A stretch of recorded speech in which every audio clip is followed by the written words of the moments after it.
Hey everybody, it's Mark from Circle of Dark Mother. Today I'm doing another book review. This one is Spells and Rituals of the Goddess Lilith by Lisa McGarner. This book was recommended to me by a great friend and sister in Lilith, and I was shocked when I found I didn't own it. I do buy every book that I find on Lilith and don't know how I missed this one.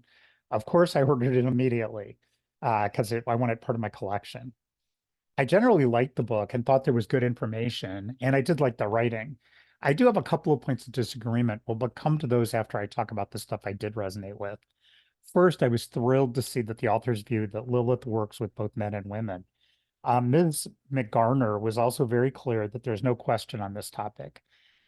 In the past, I have met resistance with some who would say Lilith hates men and will not work with them. Of course, since I'm a guy and I do work with Lilith and have been for 22 years, I obviously don't think that's true. So glad to see that the author agreed with that and I resonate.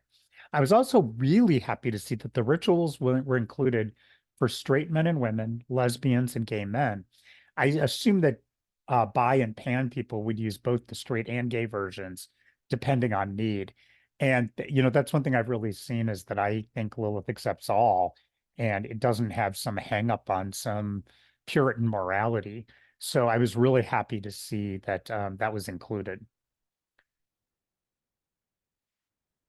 The points where I didn't quite agree are not huge, but they take up a lot of this page just because there's a lot of an explanation of why I disagree. Um, the one negative I had was the assumption that Lilith is offended when people work with her using Kabbalistic teachings because of her demonization by Judaism. I understand the reasoning, and I do completely agree that working with her specifically from a patriarchal view and path is not advised. And that's whether that is right hand or left hand. If you see her as less than, then don't work with her. But I do disagree on 2 points. The first is the author proposes that the Jewish people demonized the divine feminine and Lilith since the time of Abraham. And I do understand why this would appear to be the case.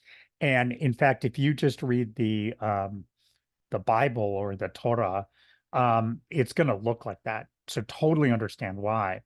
But see, scholars have really come to believe that most of the Torah was written down during the Jewish exile in Babylon around 600 BCE.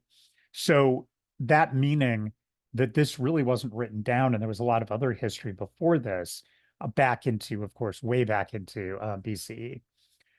But prior to that time in Babylon, Jewish religion was much more open and also very non-heterogeneous, meaning that there was a whole bunch of different kinds of Judaism. And in fact, there were several divine feminine aspects. The most notable was Asherah, who was seen as the consort of the father. She was actually revered as equal, and some worked with her more than Yahweh. In fact, the cult of Asherah was huge, and it took, even after the Babylonian exile, it took them a long time to weed out Asherah because she was so loved. And this explains why it looks like the divine feminine was not approved of since Abraham.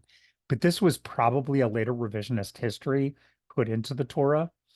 The second point is on Kabbalah, because the author didn't think you should work with Lilith using Kabbalah. And again, I get it, because if you just look at patriarchal Judaism, Lilith is treated very poorly, and she's no more than the failed wife of Adam and a horrible demon. However, when you understand mystical Kabbalah, she is the sometimes consort of God Most High, and said to be the perfect companion for the primordial universe of total, unified, and enlightened humanity. So really, you can work with Kabbalah as long as you're not treating her as second class or less than. Um, because in Zohar, she's the ultimate divine feminine. So it really, I think, depends on, it's not dependent on do you work with Kabbalah or not. It's how do you work with it and what portions of it do you work with? And do you work with it from a patriarchal Judaic standpoint, or do you work it from a mystical standpoint, as I do with Gnostic Kabbalah, where I don't see her as just the first wife of Adam or a demon?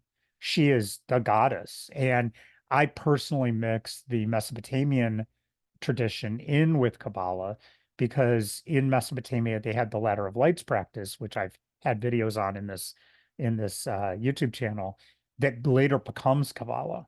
So she is very compatible with it. It's just you don't want to do it based on the patriarchal side. And I get that, totally get it.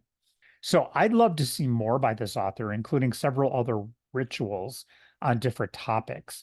The main topics are around sexuality and protection, absolutely ones you can do with Lilith, but I would love to see a book with more. That's always my thing with Lilith. I want more. But I think the book was well done, and I generally liked it, even though I had these couple points of disagreement. Um, and that's from my study and my experience. And that's not saying that the author's completely wrong. It's just saying that I have a different perspective based on how I've worked with Lilith. So a good book, one you should pick up. But if you do work with Kabbalah or um, or work with some of the history, you may disagree with these parts on Kabbalah and um, being so black and white with Judaism. Thanks. Talk to you soon, and I'll be doing more of these. Take care.